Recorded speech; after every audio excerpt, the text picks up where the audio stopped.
Donnie and Dolly. The team is supported by ableauctions.ca. Closing your business? We can help. It is Monday, and a reminder that all of our guests today brought to you by Passant Motors. That includes Craig Button, standing by in Kamloops. May Day! It's May Days at Passant Motors. Huge promotions, greatest selection. Check out why Passant Motors is consistently the number one rated dealer in the Lower Mainland. Visit them at Passant Motors, BASANT Motors.com. TSN Scouting Director Craig Button is working the Memorial Cup up in Kamloops. Kamloops heavy show today. Craig joins us now. Craig, thanks for doing this, sir. How are you? I am really, really good. Hey, the Memorial Cup's going on. You guys should be doing it live for the Memorial Cup. Oh, yeah. We should. We should. We'll talk to our bosses about that, Craig. But we'll have to do with you being in Kamloops, and that's just fine. What kind of job is Kamloops doing hosting the Memorial Cup?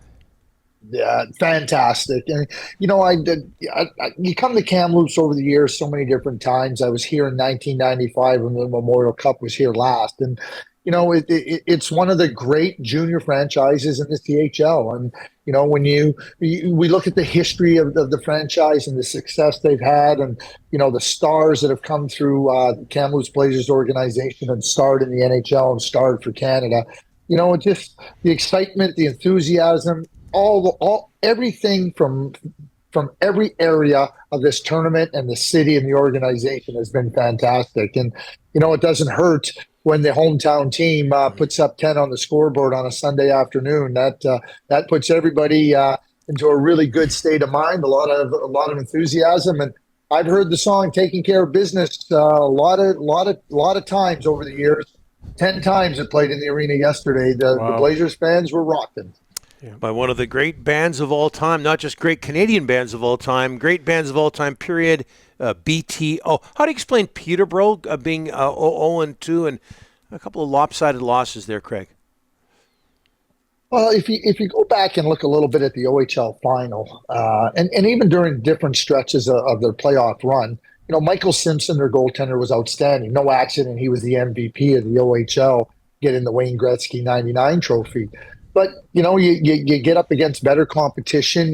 You're able to push a team that plays with essentially three lines, you know, into spots where you can take advantage. And, you know, Michael Simpson had to make 50-plus saves twice in the OHL final versus London. Well, London doesn't have the same firepower as the teams that they're going to face here. So, you know, you have the Seattle Thunderbirds, who are a top team, the Kamloops Blazers with lots of talent. They're going to take advantage, and that's what happened. And, you know, Peterborough is a competitive team. They're a team that didn't get here by accident. Don't get me wrong, goaltending is an important part of it. But, you know, when you get up against competition that stretches you a little bit thinner and can take advantage a little bit to a lot greater extent, you're going to run yourself into problems. And I think that's where Peterborough finds themselves. And that being said, all they have to do is win one game on Tuesday versus Quebec to give themselves a chance to continue on in the tournament. But I think it's a tall task for them right now because they're clearly the fourth best team here. And when I say clearly, they're clearly the fourth best team here. Craig, I was watching Kamloops, Quebec Friday night. I was surprised, I'm not going to lie to you, but was that a case of that long layoff really hurt Kamloops that night? 16 days off, Rick. Yeah. I don't think there's any question about it. You know, you can practice and you can stay sharp and everything that goes. And the enthusiasm, Sean Clouston talked about trying to manage their energy and trying to make sure that they were ready for this.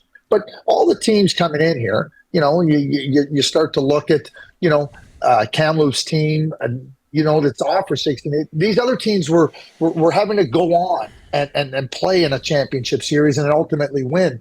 So what I would say is their saw wasn't as sharp as it needed to be coming into the tournament. But, you know, playing Friday and losing, you know, that game, but then I wasn't surprised one bit that they came back with a real vengeance. I didn't think they'd win 10-2, but I wasn't surprising that they would come back and really show how sharp they were. And I was talking to Logan Stankoven after the game, and he said, "Oh yeah," he goes, "the layoff, you know, affected us, and you know, you start to play against teams that have been playing, you know, in the recent days.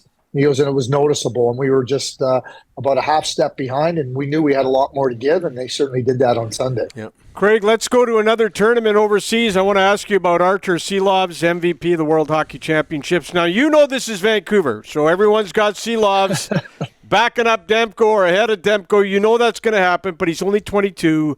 Just let him develop at his own pace, Craig. You know where I'm at with that, Rick. And I think that, Arturs going over there and playing as well as he did, I mean, it was phenomenal. I mean, if you're the Vancouver Canucks, you have to feel really good about your goaltending when you see this goaltender that you drafted later in the draft really blossom. And Latvia was tremendous. It's a tremendous, getting that bronze medal. And Latvia is a great hockey country. But, when you have Thatcher Demko, and Thatcher had his injuries, but when he came back last year, we saw that Thatcher is a clear-cut number one. So the way I feel about it is, what a great opportunity to work another goaltender in there. He had some games last year. He goes and performs exceptionally well at the World Championships. And now he can come back with greater confidence and also knowing that he doesn't have to take on a burden that he might not quite be ready for. I think that's the ideal situation. And if he runs into a little bit of a patch, you just let him go play some games over a stretch. If let's say Thatcher's on a run, send him down and let him play some games in the American Hockey League and then get him around the team. I think that's one of the great benefits of having your development team so close by in Abbotsford. Yeah, we want to run these pictures for our viewers of the celebration in Riga, Latvia. I don't know, was it 50,000 people show up for to celebrate their bronze medal victory over the Americans? Just looking at these pictures again, this is for a bronze medal at the World Championships. Do Latvians, and this is all due respect to our great nation, do they love hockey as much as anyone on the planet, Craig? YES with capital letters. Yeah. It's a passionate hockey country.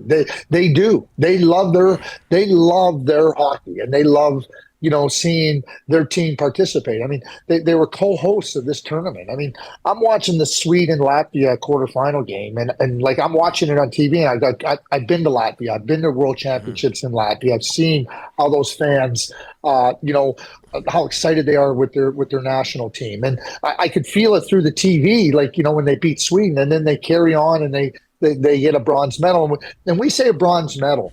I mean, what it is like you think about it. Canada gold, Germany silver, Latvia bronze. Yeah. Okay, like you put yourself ahead of like what we consider to be, the hockey powers, Finland and Sweden and Czechia and Slovakia. I mean, that's the first medal they've ever won in international competition. First medal. So this isn't just about a bronze medal. This is about, winning a medal for the first time ever at an IIHF event, and how much they care about it. And certainly you see the enthusiasm and the excitement they have in Riga and Latvia. And I think that it's great for hockey, and certainly Latvia, and a lot of people probably don't know that, Donnie, but it's a fantastic and a really deeply passionate hockey country. And Craig, quickly, if you don't mind, as we switch gears, what has allowed the Dallas Stars to come back against the Vegas Golden Knights? Dallas without Jamie Benn, who they get back tonight. Yeah, well, that is something when you look at the series and we look at, it's 3-0, so they, now they've got 2 wins. The first 2 games went to overtime. Yeah. And Dallas could have won those games too. So, the games were close. Other than the 4-0 game, that gave Vegas the opportunity to take the 3-0 lead, the games have been close. The games have been really, really tight. I mean, Pavelski gets the game winner in game 4 to send it to game 5. They get the 2 third-period goals deeper down the lineup.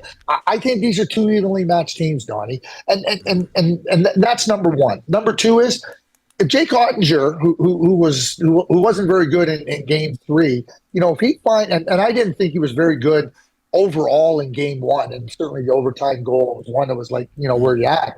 But when Jake is up in his game and playing at the level that he's capable of, he's a top-notch goaltender, and I think that his stability in the net has allowed them to not get behind the proverbial 8 ball in a game and have to chase it. And I think that's a big part when you're playing a team in Vegas that's really good. But I think these are evenly matched teams. Wouldn't surprise me one bit to see a Game 7 on Wednesday in Vegas for a chance to go to the Stanley Cup Final. All right, you're in Kamloops. There's a bar there called On the Rocks. They've got a bear and a beef dip there that'll knock your socks off. Go try it. You can thank me later. Yeah. On the Rocks, it's called. Yeah. Okay? Okay, done and finished. And next Tuesday, I will give you the scouting report. I'll send you pictures. All right. Beautiful. Craig, if you mention Donnie and Dolly, 10% off the bear and a beef. Okay, I will do that. Now, are they going to charge me 10% extra or 10% off? Yeah, I think it might be extra. No, they won't let you in the place. Yeah. Okay. Thanks for this, Craig. Yeah, thanks. Have a great day. Appreciate it.